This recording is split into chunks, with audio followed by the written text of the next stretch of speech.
Bienvenidos a un nuevo curso de Psicología Holoquinética. El doctor Rubén Feldman González, RFG, nos invita a descubrir una nueva forma de percibir. Esta nueva forma de percibir nos trae una vida nueva, un nuevo significado a nuestra vida. Él le llama a esta nueva forma de percibir percepción unitaria.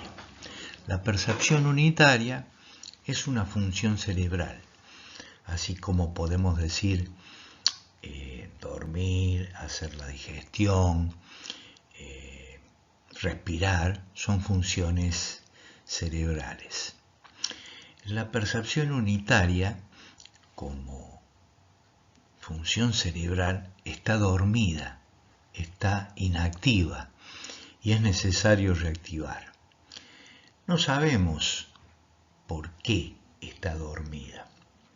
Lo cierto que no es extraño, si es una función cerebral, no es extraña a nuestra naturaleza humana, pero es necesario activarla.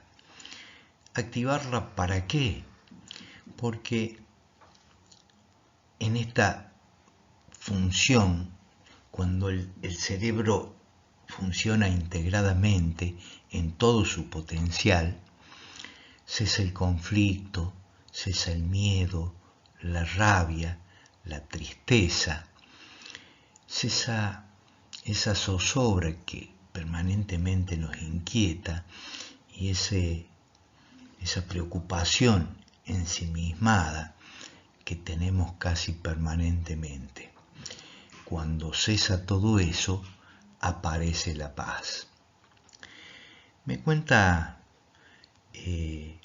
una profesora de psicología holoquinética que un día se le acercó un compañero de trabajo y le dice: mira, te voy a contar algo que te lo cuento a vos porque creo que sos la única que no se va a reír por lo que te voy a contar. Pero estando mirando el atardecer del mar Mediterráneo, porque ellos viven en Barcelona, observando ese atardecer sentí una gran paz y un sentimiento de gozo.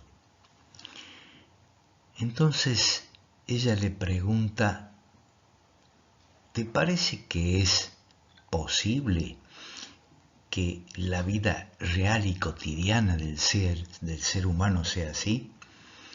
Y él le contesta: no, es imposible, solo ocasionalmente aparece un suceso de esa naturaleza tan agradable. En realidad, nuestra cultura nos ha condicionado, nos hace creer que la vida que llevamos es la única posible, que no hay otra alternativa que, por decirlo así, aguantarse esta vida que nos ha tocado. Sin embargo, cuando el cerebro funciona en todo su potencial, es posible el cese de la rabia, del miedo, de la tristeza y vivir en paz. Esto que parece algo romántico o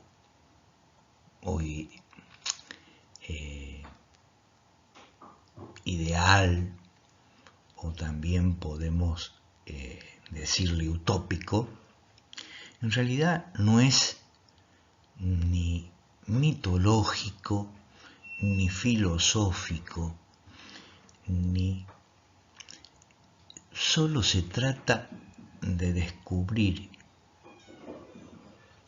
científicamente y vivencialmente todas estas posibilidades que tenemos, en este caso que se llama percepción unitaria. Mi nombre es Roger Fantini, soy profesor de Psicología Holokinética por la Academia Internacional de Ciencia y la Academia Internacional de Psicología Holokinética. Y el objetivo de este curso introductorio es acercarles contenidos que puedan ayudar a la comprensión de la psicología holokinética y a la vivencia que es la percepción unitaria. Asimismo, invitarlos a leer la obra de Rubén Feldman González. Para presentar al protagonista de esta bella historia, el doctor Rubén Feldman González es el iniciador de la psicología holokinética. Él ha dedicado toda su vida a la investigación y a la difusión de la psicología holokinética y nos invita a compartir la vivencia de la percepción unitaria. Es médico cirujano, pediatra y psiquiatra, y en un intento por simplificar la enseñanza que nos trae ha dicho: el cerebro es un motor de 12 cilindros. Funcionamos con un solo cilindro por el puro miedo a despegar. Cuando 2 cilindros funcionan a la vez, la realidad supera a la fantasía y a la imaginación. Encontrémonos para constatar esto. Seamos permanentes aprendices de la vida. Fíjense que nos dice: encontrémonos para constatar esto. Quiere decir que él nos está pidiendo que no que creamos en lo que él nos dice, sino que es necesario constatarlo por uno mismo. Y aquí propone un encuentro donde entre todos se puede constatar esta enseñanza que nos trae. En 1978, Rubén Feldman González fue invitado por el profesor David Bohm, quien fuera colaborador de Albert Einstein en la Universidad de Princeton en Estados Unidos. Bueno, Bohm lo invita a Rubén RFG a la Universidad de Londres. Bohm fue el creador de la teoría de la holoquinesis en física, que veremos más adelante en este curso, de donde surge el nombre de psicología holoquinética, o sea, en honor a David Bohm, debido a la correlación existente entre la holoquinesis y la percepción unitaria, como también veremos más adelante. Rubén RFG mantuvo conversaciones durante más de 10 años con Jiddu Krishnamurti, JK, y David Bohm, con quienes pulieron el lenguaje de la psicología holoquinética.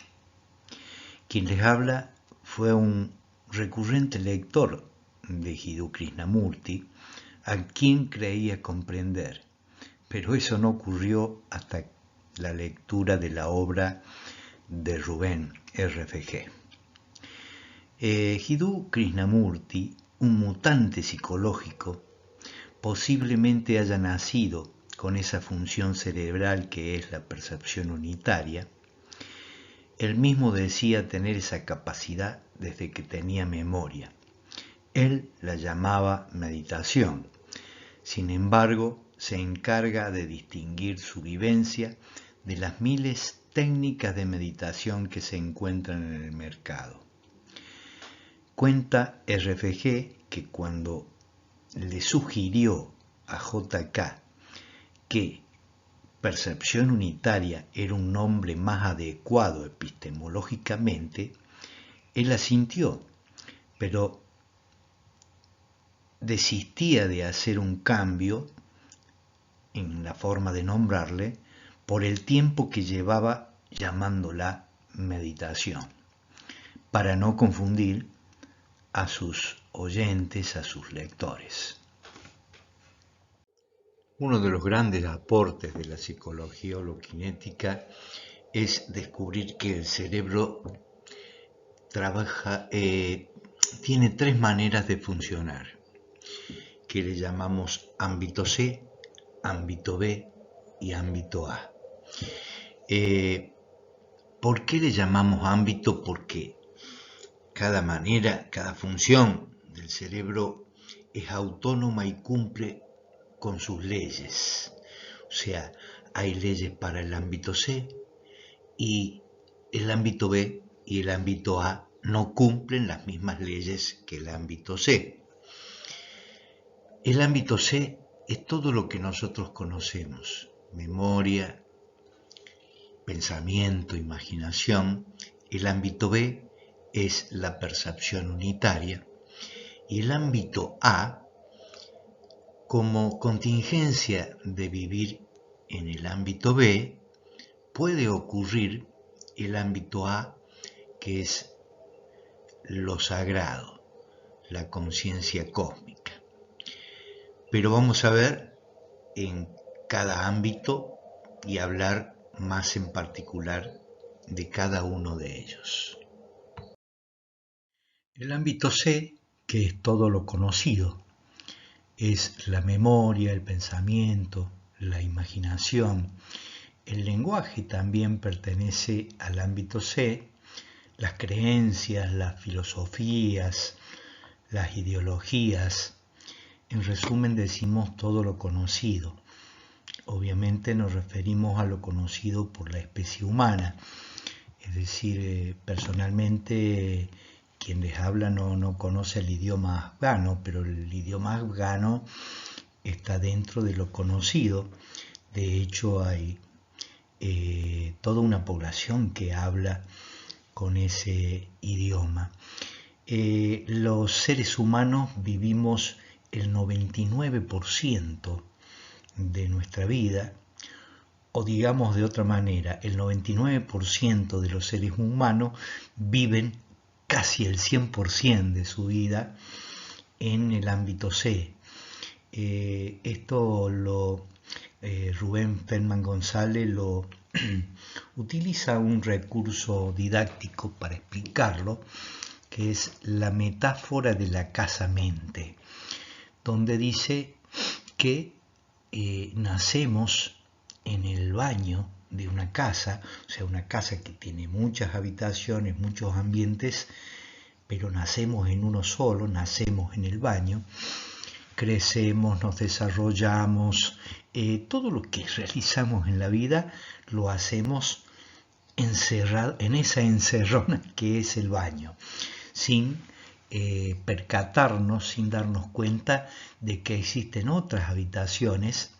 O sea, el baño sería en este caso homologado al ámbito C.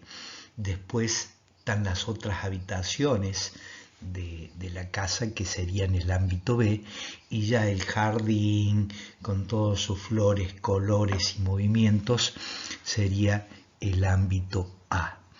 Y esto quiere decir que vivimos la mayor parte de nuestra vida en el ámbito C, teniendo otras posibilidades. Como vemos en la definición de percepción unitaria, la definición psicológica, vemos que es algo sencillo, lo que no quiere decir que a veces sea difícil por las interrupciones. Las interrupciones del yo, se mete el yo en el intento, nos distraemos. Cuando eso ocurre, simplemente cuando nos damos cuenta de que nos hemos distraído, simplemente volvemos al intento, sintiendo el peso, todo el sonido y el campo visual al mismo tiempo. Y por esta misma razón es que se requiere de tomarlo en serio y ser persistente. El cerebro tiene que ir asimilando esta función como si fuera un músculo que por algún tiempo y alguna razón quedó inactivado, y se requiere de una rehabilitación para estar en condiciones de funcionar bien. Rubén, RFG, nos dice: tómense esto en serio, no se pierdan la percepción unitaria, en referencia a que él en sus días vive de un deleite después de haber entregado su vida a difundir, estudiar, descubrir y vivir en percepción unitaria. Bueno, el ámbito A no se puede describir con palabras porque va más allá de las posibles verbalizaciones. Es lo que llamamos conciencia cósmica. Se vive como una gran energía y una paz, armonía, un contento por nada, es decir, no es contento por algún motivo en especial, sino simplemente estar contento. Es la iluminación, es lo sagrado. Cuando Rubén, RFG, tuvo una vivencia del ámbito A, sus amigos cristianos le decían que había sido visitado por el Espíritu Santo. Sus amigos de la India le dijeron que había sido iluminado. Y cuando él le cuenta de esta vivencia a Jiddu Krishnamurti, JK, él simplemente le dijo: ya lo sé, como quitándole importancia. ¿Por qué? Porque el recuerdo de esta vivencia puede estar interrumpiendo los intentos de la percepción unitaria, que es lo más importante en la vida. Porque si uno está en el intento y hay expectativas de repetir esa vivencia de deleite, o hay, digamos, un recuerdo que se está metiendo allí, se interrumpe el intento. O sea, las expectativas, los deseos pertenecen al ámbito C, no al ámbito B. Decimos también que el ámbito A es contingencia de vivir en percepción unitaria. Quiere decir que no es causa y efecto. Si yo persisto en vivir en el intento de la percepción unitaria, puede ocurrir que aparezca la vivencia del ámbito A. No es voluntario, no es algo que se logre. Como dijo JK, abrimos la ventana para que entre el aire. No estamos empujando el aire, sino simplemente abrimos la ventana y puede ocurrir o no la vivencia del ámbito A. RFG, Rubén, dice que el iluminado no es un ser perfecto, infalible, que carece de las debilidades humanas. Desmitifica todo eso, diciendo que se vive con gran energía, una paz profunda, y es el darse cuenta de que todos somos uno, no como una idea, sino como una vivencia. Y dice que es posible a todo ser humano, es un derecho que tiene todo ser humano de vivir iluminado. Debemos aclarar que el ámbito A incluye al ámbito B y este a su vez incluye al ámbito C. Quiere decir que podemos pensar estando en percepción unitaria y es la inteligencia del ámbito B la que nos indica cuándo pensar y cuándo no pensar. De la inteligencia también nos vamos a referir más adelante en este curso. Lo que podemos decir que a lo largo de toda la vigilia, sumando todos esos momentos donde se requiere pensamiento, no superan los 40 minutos. Por ejemplo, cuando tenemos que hacer la lista para ir al supermercado a hacer compra o para ciertos trabajos, para transmitir un mensaje importante, etc. Ahí se necesita el pensamiento. Pero en todas las actividades cotidianas las podemos realizar mientras escuchamos el sonido, al mismo tiempo que vemos todo el campo visual y sentimos el peso. Es decir, en todas las actividades cotidianas, o por lo menos la mayoría de las actividades, la higiene personal, como la higiene habitacional, como manejar, etcétera, todas esas actividades la podemos realizar en percepción unitaria. Y por eso decimos que la percepción unitaria es el fundamento de toda acción. El funcionamiento del ámbito C tiene sus leyes, cumple sus leyes, y conocerlas nos hace ver la importancia de ir más allá del ámbito C en percepción unitaria. Pero debemos aclarar lo siguiente: el ámbito C tiene su función y su utilidad. Por ejemplo, dentro del ámbito C es útil para la supervivencia. Sabemos que al ámbito C pertenece la homeostasis, que es mantener ciertos parámetros dentro del organismo, como son la cantidad de glóbulos rojos, la cantidad de ciertos minerales como el sodio, el potasio dentro de la sangre, o mantener la azúcar, la glucosa en sangre o glucemia.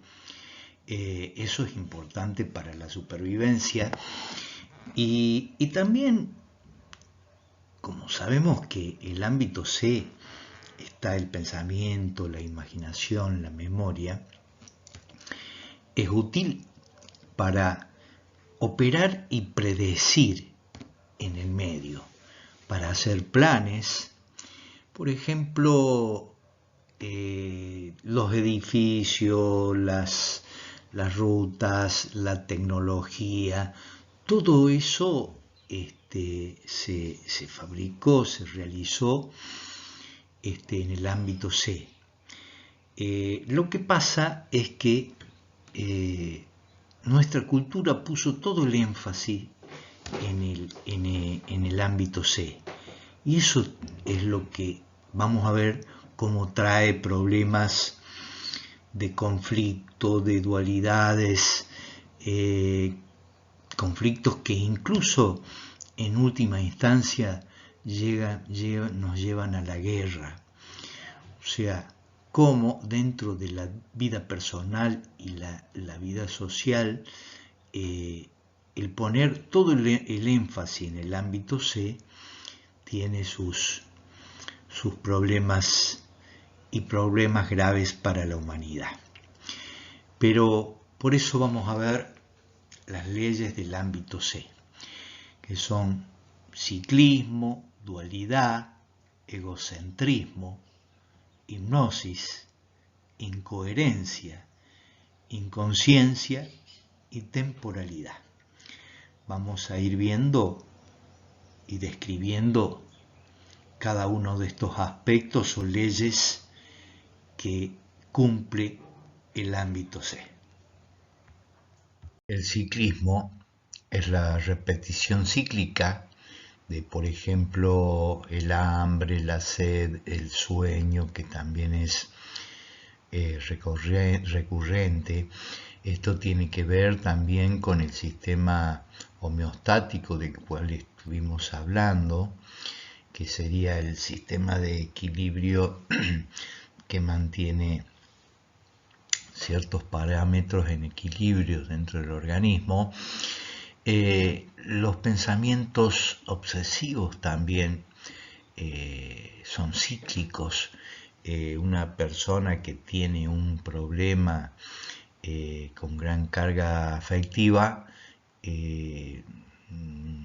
piensa durante casi todo el día en ese problema, o por lo menos gran parte de la vigilia está recurrentemente pensando en el problema. La dualidad, que implica comparación, está marcada por la oposición de dos polos como bueno-malo, positivo-negativo, éxito-fracaso, triunfo-derrota, etc. La búsqueda de un objetivo también es dualidad. Soy esto y quiero llegar a ser aquello. La idea de causalidad, causa y efecto. Obviamente esta cualidad del pensamiento tiene su utilidad. Uno tiene que saber qué es bueno y qué es malo para la salud, pero al poner el énfasis en la dualidad del ámbito C, aparece el racismo, las rivalidades religiosas y de todo tipo, es decir, divisiones entre los seres humanos que como solución en algunas instancias pueden llegar a la guerra. De aquí la peligrosidad del ámbito C. Esto denota la necesidad de la percepción unitaria para la comunión entre los seres humanos. El egocentrismo es el énfasis puesto en el yo. Pero, ¿qué es el yo? Algo hemos hablado, el yo es una creación del pensamiento. Vivimos en la creencia de que es el yo el que piensa, y decimos incluso yo crezco, yo hago la digestión, yo duermo. O sea, vemos cómo el lenguaje refuerza esa creencia de que es el yo que está haciendo todo lo mencionado, cuando en realidad es el organismo el que está creciendo. El yo no tiene ninguna intervención en la digestión, por ejemplo. El yo que piensa también es una ilusión. Por ejemplo, vemos aquí una incoherencia. No decimos, por ejemplo, yo crezco mis uñas o yo crezco mi cabello. Bien, el yo se constituye a partir de un conjunto de ideas, de experiencias, de condicionamiento con lo que nos identificamos, y de esta manera el yo se da continuidad en el tiempo. Y dejar de crear conflicto entre nosotros. La dualidad trae fragmentación, nacionalidades, ideologías, y crea enemigos. Por esta razón, esta forma de percibir se llama percepción fragmentaria. es necesario también decir que en percepción unitaria, donde todo esto que estamos diciendo se ve claramente, el yo en percepción unitaria no desaparece, pasa al inconsciente. El yo lo vamos a tener de por vida. También podemos decir que, como hemos dicho que el ámbito B abarca al ámbito C y no a la inversa, en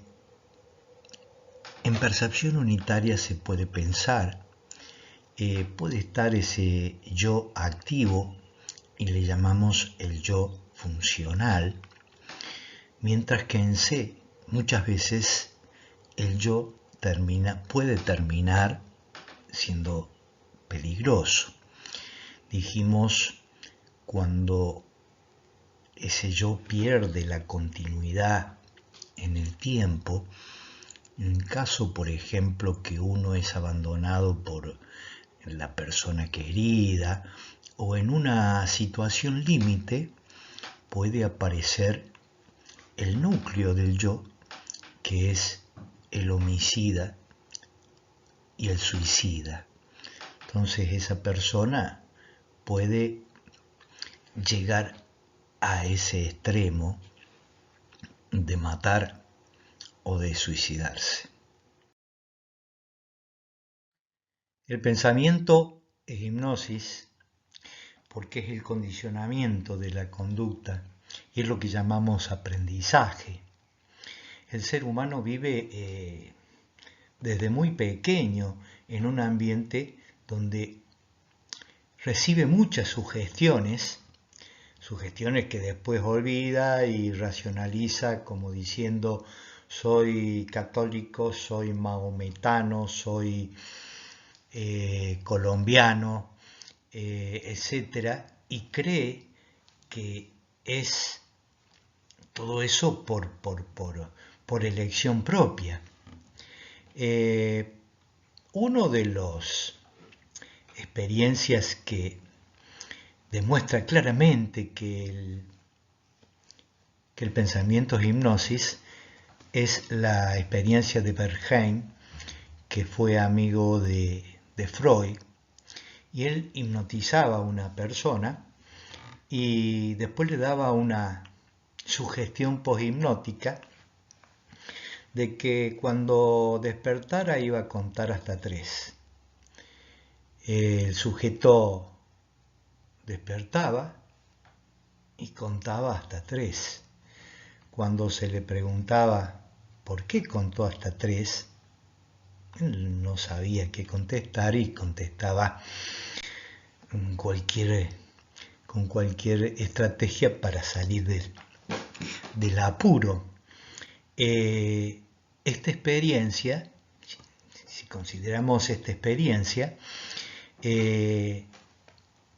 nos revela la naturaleza hipnótica del pensamiento, y si es así, se desmorona lo que llamamos esa noción del libre albedrío, y del libre albedrío es en lo que se basa la legislación punitiva que tenemos nosotros. Entonces, podemos decir de que esa noción del libre albedrío viene de una cosmovisión mística, donde hay un yo espiritual, un yo superior que nos da la conciencia, de los que dependen la conciencia y la conducta del ser humano. En estos temas vamos a seguir profundizando durante el curso. Incoherencia es cuando pensamos de una manera y actuamos de otra. Por ejemplo, una persona puede ser activista de la virtud, incluso ir todos los días a la iglesia con la idea de santificarse y por otro lado vender armas, vender drogas o explotar a sus empleados. Pero sin ir tan lejos, si nos fijamos en la secuencia de pensamientos que vamos teniendo, no tienen nada que ver unos con los otros. Eso también es incoherencia. Otro ejemplo podemos decir, por ejemplo, que en las Naciones Unidas, el Consejo de Seguridad, quien tiene que velar por la paz del mundo, conforman los países productores de armas, los fabricantes de armas. Lo mismo cuando hablamos de desarrollo sustentable. El desarrollo requiere un extractivismo de la naturaleza que va en contra de que sea sustentable, de que se mantenga en el tiempo. Lo mismo hablamos de una necesidad de crecimiento permanente. Ese crecimiento no se puede sustentar cuando extraemos del planeta permanentemente y lo estamos llevando al colapso ambiental. La idea de crecimiento, la necesidad de ser siempre, de que esto va a mejorar, todo eso constituyen lo que llamamos incoherencia.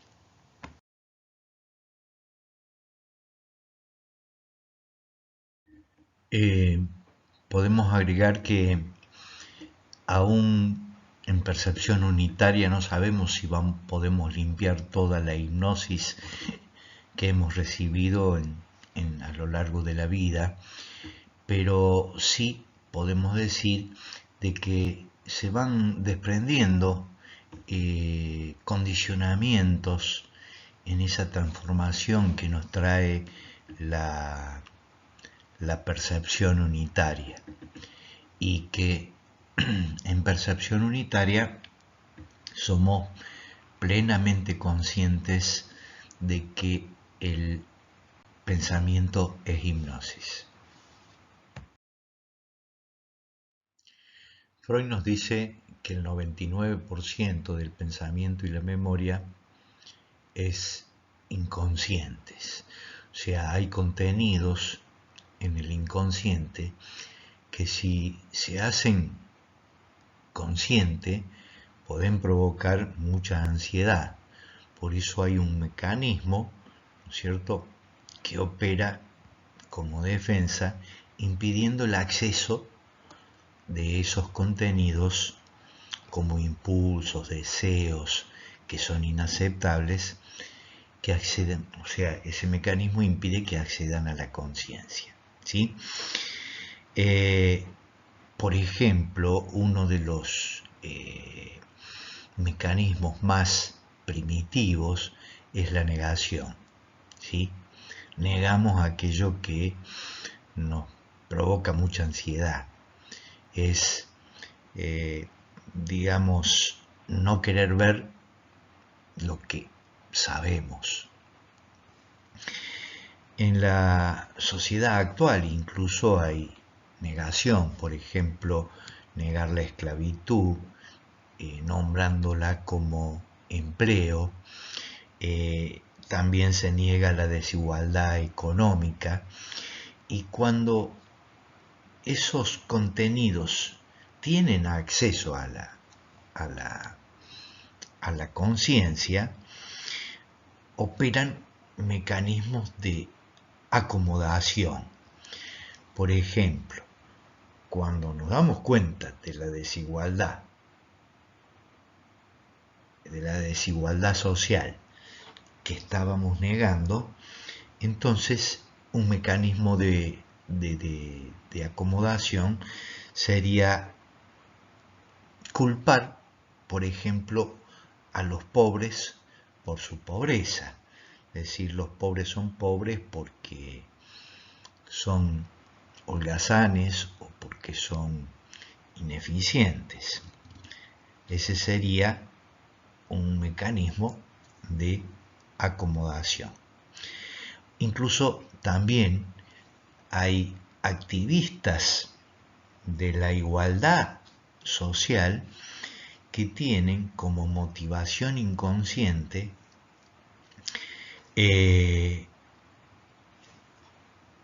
un racismo como motivación inconsciente.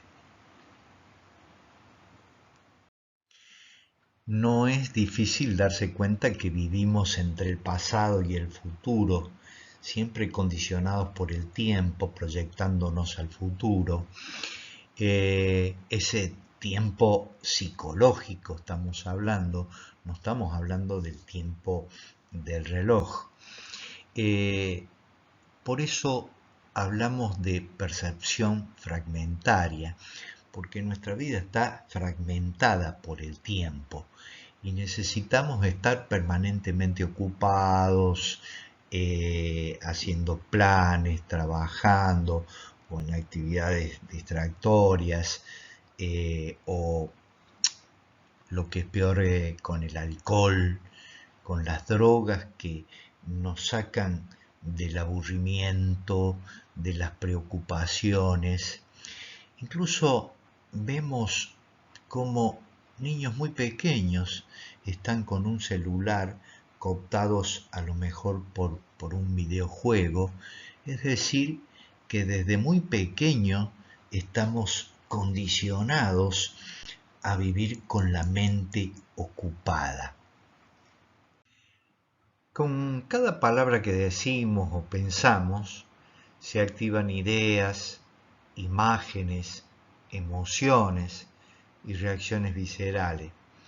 Todo este proceso funciona como una unidad y le llamamos proceso meta. En nuestra forma de percibir, separamos lo que son emociones, miedo, la rabia, la culpa, la vergüenza del pensamiento y la imaginación. En percepción, o sea, la percepción unitaria nos muestra que pensar y sentir son la misma cosa. El proceso meta es el producto de todos los condicionamientos, que es hipnosis, que recibimos desde el nacimiento, en la familia, en la escuela, en la iglesia, en la calle, en la televisión, en el mar de influencias en el que vivimos. El problema es que nos relacionamos más con las imágenes que con la vida real, con la realidad. A esto le llamamos vida imaginaria, o sea, esa vida que construimos con el pensamiento, y las imágenes le llamamos vida imaginaria. Y es producto de la hipnosis. Esta hipnosis en la sociedad se transmite por hipnosis mutua y de esta manera el condicionamiento se protege a sí mismo. ¿Qué significan las siglas de MTA? M viene de mnemónico, que del griego es memoria, eidético, del griego idea, ídolo, ideología, T, tímico, del griego timos, que es emoción o afecto, y A, autonómico, se refiere al sistema nervioso autónomo, todas las reacciones viscerales.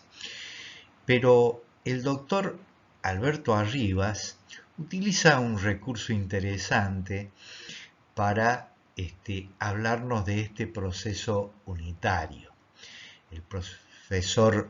El doctor Alberto Arribas también es profesor de psicología holoquinética. Escuchémoslos. Bien, yo hice acá un cuerpo geométrico, esto es un tetraedro. Para utilizar una analogía, simplemente para que vean cómo funciona el proceso meta, que es un proceso unitario, proceso META. Esto es un tetraedro, es decir, como ustedes pueden ver, tiene 4 caras o lados. Tengamos en cuenta que cada lado va representando a las letras M, E, T, A. Es una analogía nomás, es tomarlo como lo que es, como algo análogo nada más. Simplemente, ¿cuál es la idea de esto? De explicar que cuando se mueve uno, cuando se mueve la E, se mueve todo. Cuando se mueve la T, se mueven todas las letras al mismo tiempo. ¿Qué significa esto? Claramente que ese es el proceso de cómo funciona en nuestros cerebros, el proceso de MTA. Proceso unitario, ¿no? Proceso que tal vez, como para dar algunos ejemplos, podemos mencionar, imagínense algunas palabras que tengan algún contenido emocional importante. Por ejemplo, si a un sujeto se les colocan electrodos en la piel para ver la corriente galvánica, ¿no? Algún tensiómetro altamente sensible, por ejemplo, vemos que cualquier palabra que se le dice al sujeto gatilla todo el proceso de MTA al mismo tiempo. Por ejemplo, mamá,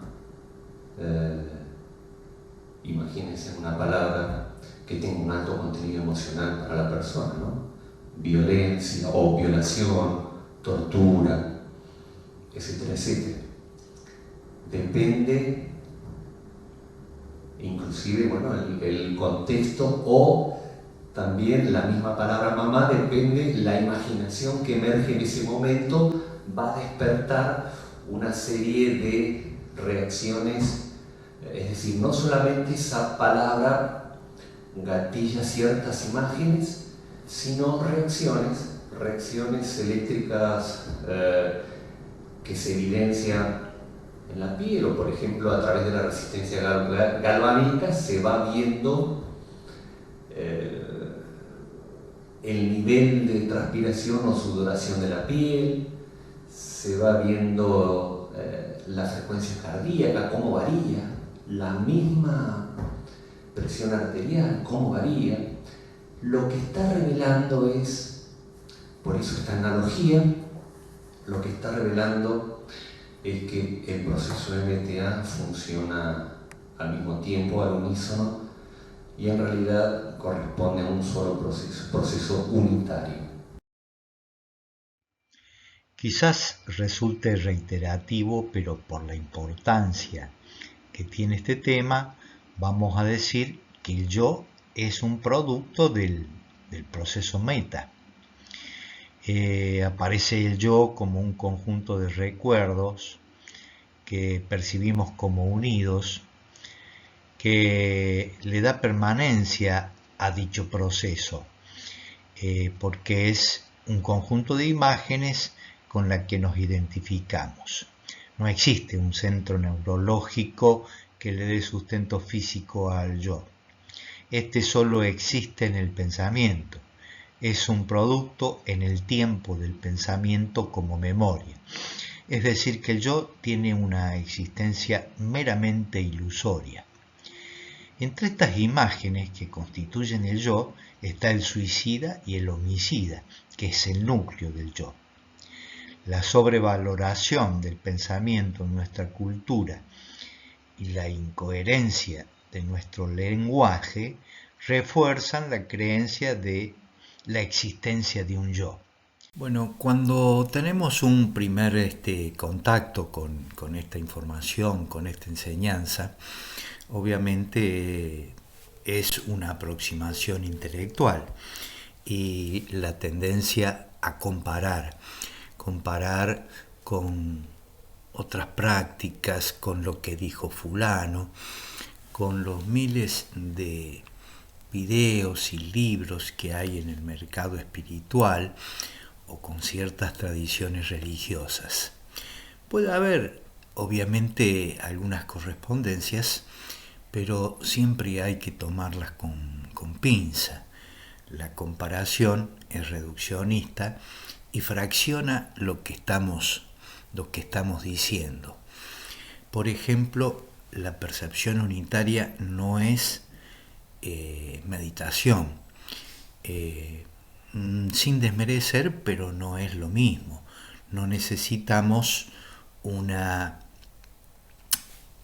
postura determinada, ni tampoco concentrarnos en algo, o concentrarnos en la respiración, o concentrarnos en la llama de una vela, ni tampoco escuchar una música que induzca un determinado estado. Simplemente no negamos los beneficios que puede tener la meditación, simplemente es algo distinto. También es importante insistir en la lectura de la obra de Rubén Feldman González. Nos trae nuevas comprensiones y comprensiones nuevas de lo viejo, nos hace comprender bien las diferencias entre el ámbito A, el ámbito C y el ámbito B, así como también favorece el intento, también nos trae la comprensión del tiempo y de la identidad, como así también ver la percepción unitaria desde distintos puntos de vista. También es importante insistir en la persistencia. A veces por el mismo patrón obsesivo que tenemos del pensamiento, al principio se puede convertir, no siempre, en algo tedioso, en algo que se nos mete miles de pensamientos o emociones perturbadoras, pero si uno sigue intentando en su propio laboratorio y observando todo este movimiento y observando todos los movimientos del yo y de la personalidad de uno mismo, el pensamiento se va aquietando, entonces trae una paz más duradera. Bueno, aquí hemos llegado a la finalización de esta primera parte del curso, invitándolos a que vean la segunda parte, donde vamos a hablar, por ejemplo, de los fundamentos en la física de la percepción unitaria, así como hablaremos del conflicto horizontal. El conflicto horizontal es el origen de todos los conflictos que tenemos como individuos y como sociedad.